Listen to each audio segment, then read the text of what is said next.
أعوذ بالله من الشيطان الرجيم بسم الله الرحمن الرحيم انفروا خفافا وثقالا وجاهدوا بأموالكم وأنفسكم في سبيل الله ذلكم خير لكم إن كنتم تعلمون لو كان عرضا قريبا وسفرا قاصدا لاتبعوك ولكن بعدت عليهم الشقة وسيحلفون بالله لئن استطعنا لخرجنا معكم يهلكون أنفسهم والله يعلم إنهم لكاذبون. دين مخي آياتنا مباركة کی ترغیب إلى الجهاد او بیا د نبی کریم صلی الله علیه وسلم د هجرت په موقع باندې الله رب العزت چې کوم مدد کړو د هغه ذکر د آیاتونو کې د جهاد لپاره بهر صورت وتلو اجازه دا حکم دی چې تاسو سره هتیار دی او کني وي سامان د جنگ دی او کني وي چې کله حکم وشو نو بیا به دې ته نه ګورئ چې موږ سره سامان نشتی موږ نه دي تل پکار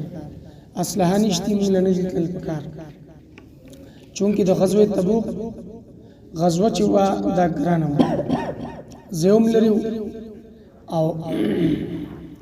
سامانم کمو اسبابم کمو سورلیم کمی وی سفرم زیاتو گرمی و مشقت و تکلیف نو الله تبارک و تعالی چې حکم لګو پیغمبر صلی الله علیه وسلم اعلان وکړ چې عام خلق وزم سیوا د معذور بوډاګانو شلو ګډونه ټول وزي نو منافقینو باندې شروع کړي باندې وسوي چې زما خو کور خوشی دی زما خو بیماری دا چل دی قسمونه کول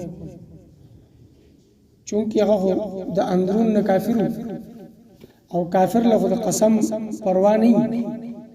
او د قسم د سزا او د عذاب نه کافر نه یریږي نو په دې وجه باندې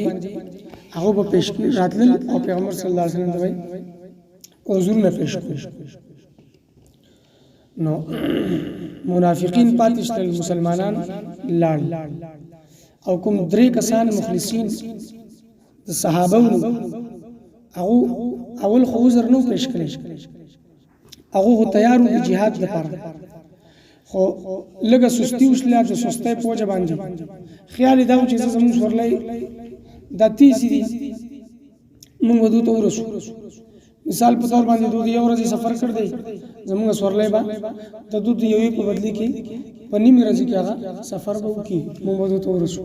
نو د دې سستۍ دی وجه نورست پاتې شل او بیا پیغمبر صلی الله علیه وسلم بایکاټ کو 50 ورځې پورې خبرې اترې بندي جمعات تراتل دی هغه بند تعلقات سره ختم 50 ورځې وروسته الله رب العزت داغه توبه قبول کړي نو حکم دا دی چې انفروا خفافا وثقالا وجاهدوا باموالکم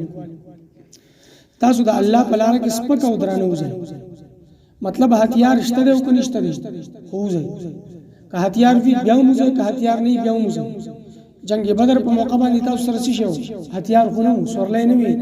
وسایل او اسباب نو کوم طرف ته چې تاسو هغه طرف ته شغل نظم کوا او بنوي روجوا ګرمي وا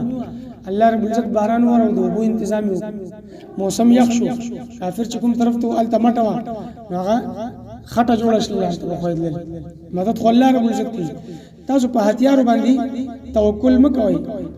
ایمان په هتیار ملرای په اسلحه وسایل او اسباب باندې ملرای ایمان په الله لرای توکل په الله باندې کوئ دا خو یو ضرورت دی او سبب دی او سبب اختیارول دا هم جایز دی بلکې د انسان لپاره ضروری دی په هر موقع باندې پیغمبر صلی الله علیه وسلم نه سبب ثابت پیغمبر صلی الله علیه وسلم د فتح مکه په موقع باندې په خپل اصغر اچول خو دې اچول دي او تور پلاس کې اغاز کړه دا اسباب دي اسباب اختیار کا الله باندې توکل کا مدد بالله وجاهدوا باموالکم وانفسکم فی سبیل الله او جهاد وکړه الله په لار کې خپل مالونو او خپل ځانونو سره خپل مالوم خرج کې خپل ځانوم خرج کې الله په لار کې دا مال به پاتې شي او دا جان به ختم شي مرګ برای شي د دنیا ژوندۍ به ختم شي نو دا مال او دا جان د الله په لار کې خرج کړي چې دا فائدہ مند شي. ذالکم خیر لکم ان کنتم تعلمون. دا مال خرج کول، دا ځان خرج کول د الله په لار کې، jihad فی سبیل الله کول، دا استاد د لپاره ډیر غوړه ډیر بهتر دي. لو كان عرضا قريبا وسفرا قاصدا لتبعوك. اے محبوب صلی الله علیه وسلم کچرته دا مال غنیمت نږدې وي، سامان چې مال غنیمت کې حاصلې کې دا نږدې وي او سفر مسان وي، لتبعوك خامخا دي منافقین به مستا تابعداري کوي. مؤمنان مخلصین هغه په هر صورت ستا تابعداري کوي، هغه خو نه رستو کیږي. هغه کته ورته د جهاد د لپاره تللی وای بیا مني، کته ورته وطن پر خودلو د لپاره وای بیا مني، هر قسم قرباني ته تیار دي. کته ورته چې مال راوړه د الله د دین لپاره، مال به راوړي، معلوم پېښ کې تر دې چې ابوبکر صدیق رضی الله تعالی عنہ کو کسی شی نه کړی، عمر فاروق رضی الله تعالی عنہ نیم کور سامان راوړ او پسړه کې دا خیال لې چې زبنن د ابوبکر صدیق رضی الله تعالی عنہ مخکې کېږم په مال په پېښ کوم ته هرې موقع باندې پنه کوي کې مخکې کېږي، نن به مخکې کېږم. دا خو دی هغه خیال خو لکه خطیب صاحب وی کنه بابا ته رسیدل ګران دي. ابوبکر صدیق رضی الله تعالی عنہ چې د کور ټول مال راوړو پېښ، عمر فاروق رضی الله تعالی عنہ نیم مال راوړو پېښ. حضور صلی الله علیه وسلم تاسو کوي چې تاسو شراو نو سدي پرخل اې د الله رسول ما خو نیم مال راوړو، نیم کور کې پرخ. ابوبکر صدیق رضی الله تعالی عنہ تاسو کوي چې څه راوړو، ما خو د الله او د الله د رسول نوم کور کې پرخ، د نور مېر سلام سیشه مې نه پرې. تر دې پوری مورخین دي کې وای چې کله د هر څه حضور صلی الله علیه وسلم په قدمونو کې ډېر کړل چې بیا کور ترغه په دیوال باندې لاس عائشہ رضی الله تعالی عنها تاسو کوچی ابا جان ته څه کوي، وای ما په دې دیوال کې وخت کې واستن ټمبلې و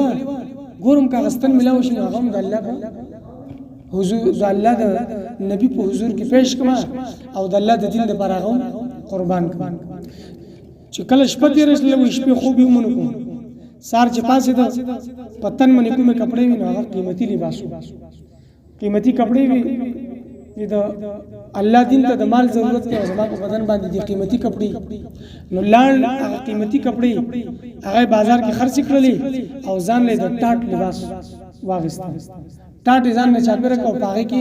د بټونو په ځای باندې غني ولګول. نو ابوبکر صدیق رضی الله تعالی عنہ د حضور صلی الله علیه وسلم په قدمونو کې خپل هر څه هغه پېښ کړ. چې کله دا پېښ کړ او جبرائیل علیہ السلام راغی وحی راوړل، پیغمبر صلی الله علیه وسلم چې پوری جبرائیل علیہ السلام او صحابه روان دي د ټاټ لباس په جبرائیل علیہ السلام باندې هم د ټاټ لباس ته او نور صحابه باندې پیغمبر صلی الله علیه وسلم تاسو کو چې دا ولی ابوبکر صدیق رضی الله تعالی عنہ د الله د دین د لپاره خپل د تن کپڑے خرڅ کړ دي، د ټاټ لباس یې چول دي. نو الله رب العزت ټول فرشتو ته حکم کړ دي چې د ټاټ لباس وچول، څومره فرشتي دي په اسمانونو باندې هغه ټول د ټاټ لباس چول. نو عمر رضی الله تعالی عنہ خیال دا چې زما دا مال دومره پېښ کوم چې ابوبکر صدیق رضی الله تعالی عنہ باندې نیکه کې مخکې شم، خو چې کله دا حالات وکړل بیا ابوبکر صدیق نه مخکې کېدل ګران دي. او پیغمبر صلی الله علیه وسلم خپل فرمایي چې ما چې کوم صحابه ما سره احسانات کړی ما د ټولو بدله ورکړل، خدا ابوبکر صدیق رضی الله تعالی عنہ بدله ما نه ورنکړل، داغه بدله په ورځ د قیامت الله رب العزت په خپل ورکړي. نو صحابه دومره قربانو تیار وو چې هغه خپل مال خپل جان هر څه د الله د دین لپاره پېښ کول. خو منافقین چې د مسلمانانو په جامه کې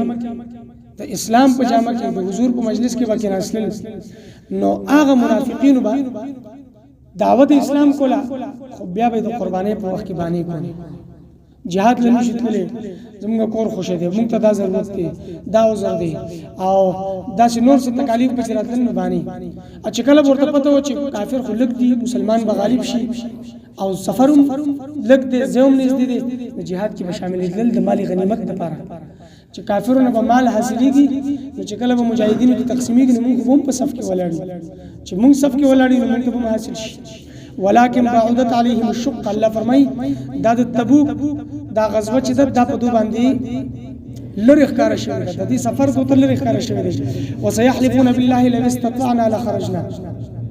او دو د الله په نوم باندې قسمونه خوري دوی کزر چرته زمون طاقت نو خامخه به مون تاسو سره وتلیو مونږ به دې غزوې له تاسو سره تلیو خو زمون طاقت نشته دی زمون ضرورت دي زمون حضورونه دي خپل حضورونه پېښ کړي الله فرمایي یهلكون انفسهم خپل ځان هلاکت کوي دنیا کې غدو د جهاد نه رستو کېدو کوشش کوي قربانای نه پټېدو کوشش کوي خدا اصل کې خپل ځان په هلاکت کوي دروغ وي د دروغ قسمونه خوري او د کفر په حالت کې د دنیا نه زی نو دا د دوی لپاره دایمي هلاکت دی والله يعلم انهم لكاذبون او الله خپو دی چې یقینا دا دروغجن دي دوی چې کوم عذرونه پېښ کړي هیڅ عذر نشته دی خود خپل عذرونو کې خپل قسمونو کې دروغجن دي انفروا خفافا وثقالا اوزي سپک او درانه مطلب هتیار وی او کني وجاهدوا باموالکم او جهاد کوي خپل مالونو سره وانفسکم او خپل ځانونو سره فی سبیل الله د الله په لار کې ذالکم خیر لکم دا تاسو په حق کې بهتر ده ان کنتم تعلمون که چرته تاسو پیږئ لو کان عرضا قریبا که چرته وې سفر لو كان عرضا كچرتوي سامان غنیمت قریبا نزدي وسفرا قاصدا او سفر ما آسان وي لتبعو كانوا خام خدي بستا تابعداري کړه دو بتا سره تلیو د اغه غزوې د پاره ولكن بعدت لیکن لریخ کار شوی د دویتا عليهم الشقه لریخ کار شوی د دویتا سفر په دوی باندې دا سفر ګران شوی دی دوی ته ډیر لریخ کاری او ظاهر ده چې زه لري وسيحلفون بالله او زر دا چې قسمونه وکړي دوی په نوم د الله لو استطعنا دو بداوي که چرته طاقت وې زمون له خرجنا نو خامخ مونږ وتلیو معکم تاسو سره د دې غزوې د لپاره به مونږ تاسو سره تلیو یهلكون انفسهم دوی هلاکت کې چې خپل ځانونه والله يعلم او الله رب العزت خپويږي انهم لکاذبون چې یقینا